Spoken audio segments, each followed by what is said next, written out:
Desak oleh hutang itu sehingga dia terpikir bahwa barang-barang untuk menguasai barang-barang si korban untuk menyelesaikan hutang.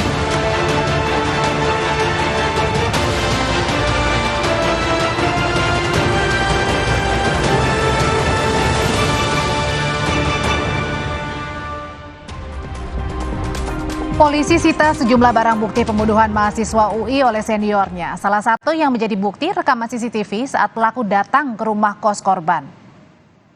Dari hasil CCTV di rumah kos sebelum peristiwa pembunuhan terjadi, terekam korban sempat membuka pintu untuk pelaku. Korban saudara terlihat sempat berbincang santai dengan pelaku di garasi kosan. Hingga tanpa curiga, korban mengajak pelaku ke lantai atas.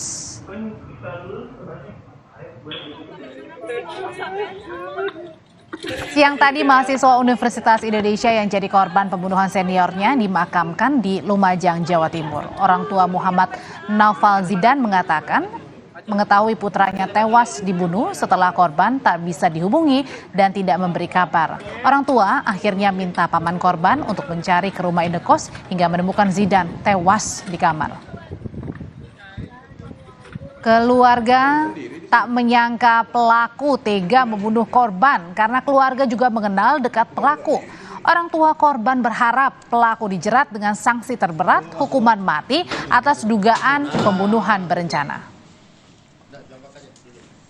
Saya pribadi, perwakilan daripada keluarga, saya ingin dimaksimalkan dengan 340 ya, terkait hukuman mati lah tuntutan itu ke depan. Dan kami dari pihak keluarga dan dengan atas nama saya pribadi akan monitoring jalannya persidangan sampai akhirnya putusan tersebut. Polisi bilang hubungan pelaku dan korban dekat antara senior dengan junior di Universitas Indonesia. Pelaku nekat menghabisi nyawa korban karena mengaku terlilit hutang, pinjol hingga puluhan juta akibat bermain kripto. Polisi menjerat pelaku dengan pasal pembunuhan berencana karena diduga sudah ada unsur perencanaan untuk membunuh korban. Karena dia didesak oleh hutang itu, sehingga dia terpikir bahwa barang-barang untuk menguasai barang-barang si korban untuk menyelesaikan hutangnya. Hanya total hutangnya itu cuma sekitar 80 jutaan. 80 juta ya. Pada pinjol atau? Pelaku ini bermain kripto itu sehingga dia rugi, mungkin pinjam sana, main lagi pinjam sana, itu kepada pinjol pada umumnya. Untuk menghilangkan nanti si korban tahu dia memang sudah merencanakan untuk membunuhnya. Dari hari Senin itu pulang, si korban pulang. Polisi mengungkap pelaku sudah merencanakan membunuh korban untuk mengambil sejumlah barang berharga milik korban. Kita bahas bersama kriminolog Universitas Indonesia Adrianus Meliala. Sore Pak Adri. Selamat sore Mbak. Pak Adri, polisi menemukan ada unsur perencanaan dari peristiwa ini. Artinya pelaku dapat terancam hukuman maksimal, hukuman mati.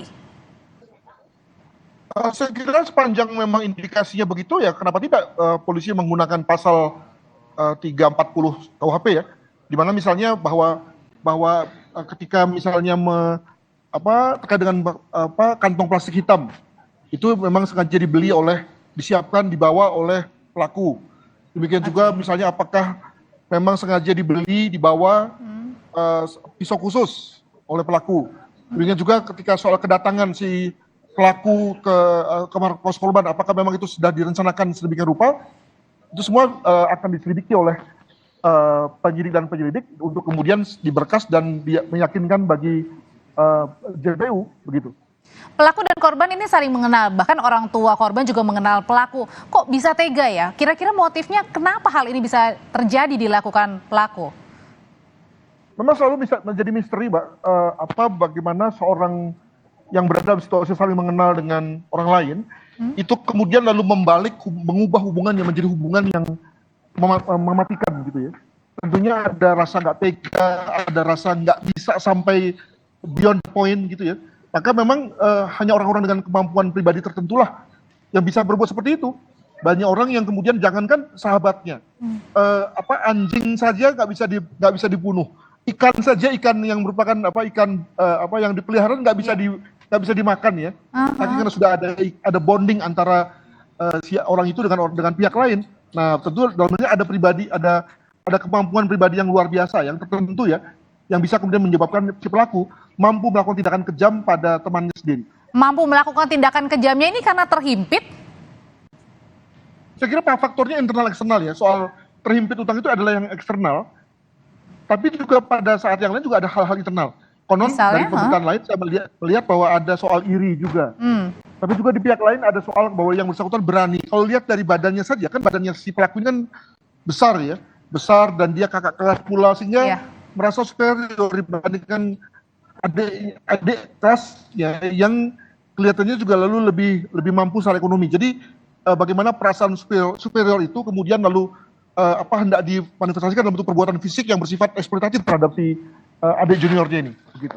Kalau misalnya tadi dibilang ada unsur dugaan perencanaan, tapi pada saat setelah korban meninggal, barang-barangnya dirampas sama pelaku takut untuk menjual atau tidak berani menjual karena mimpi ya dihantui. Kalau ini artinya apa, Pak Adri? Ya memang inilah bedanya orang yang jam terbangnya tinggi dan yang baru ya. Ini orang yang belum pernah berbuat kejahatan langsung naik kelas sampai ke perbuatan pembunuhan yang boleh dianggap sebagai kelas universitas ini, gitu ya, kelas advance. Ya alhasil kemudian sebagus-bagusnya orang merencanakan, tapi karena dia belum pernah terlatih itu, maka ada saja yang kemudian lepas dari amatannya, lepas dari perencanaannya. Paling tidak secara psikologi dia tidak siap menanggung akibat dari perbuatannya sendiri.